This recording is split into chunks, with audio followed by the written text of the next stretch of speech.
C'est un moment que la chanteuse Louane Aimera n'oubliera jamais, le duo qu'elle a partagé avec Johnny Hallyday en 2015. Dans 50 pieds Incide, ce samedi. Il y a des rencontres qui forgent une vie, celle de Louane avec Johnny Hallyday en fait certainement partie. C'est pourquoi, dans le portrait de la semaine de 50 Incide sur TF1 samedi 10 juillet 2021. Louane Aimera a cité cette rencontre dans les 5 moments marquants de sa carrière.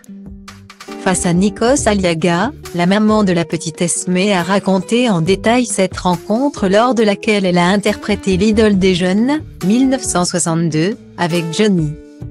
Avant d'arriver, elle était très à l'aise, peut-être même trop, puisqu'elle n'avait pas vraiment préparé cette performance. Je pense que c'est la plus grande claque que je me suis prise de toute ma vie. Ainsi commençait la chanteuse, plongée dans ses souvenirs. Je suis arrivée sur cette télé. Vraiment les mains dans les poches, raconte-t-elle, avant de préciser que cela n'est pas habituel, c'est très rare que je n'ai pas travaillé quelque chose. Et alors là, j'étais persuadée que ça allait être tranquille. Donc je n'avais pas bossé la chanson plus que ça. Malheureusement, le trac l'a bien vite rattrapé, à l'arrivée de Johnny Hallyday en personne dans les loges. Louane s'est figée, j'ai été incapable de parler. Les choses se sont bien vite compliquées pour la jeune chanteuse de l'époque. Alors la petite gamine qui n'en avait rien à faire 5 minutes avant, ça a calmé les choses.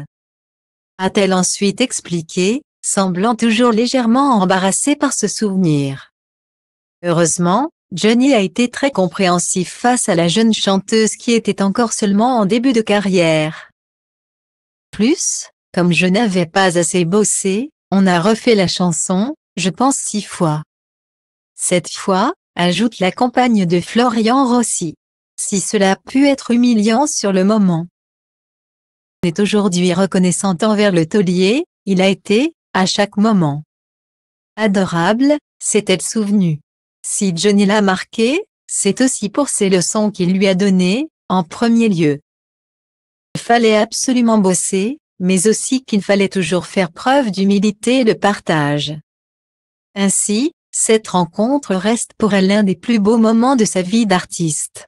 On veut bien le croire.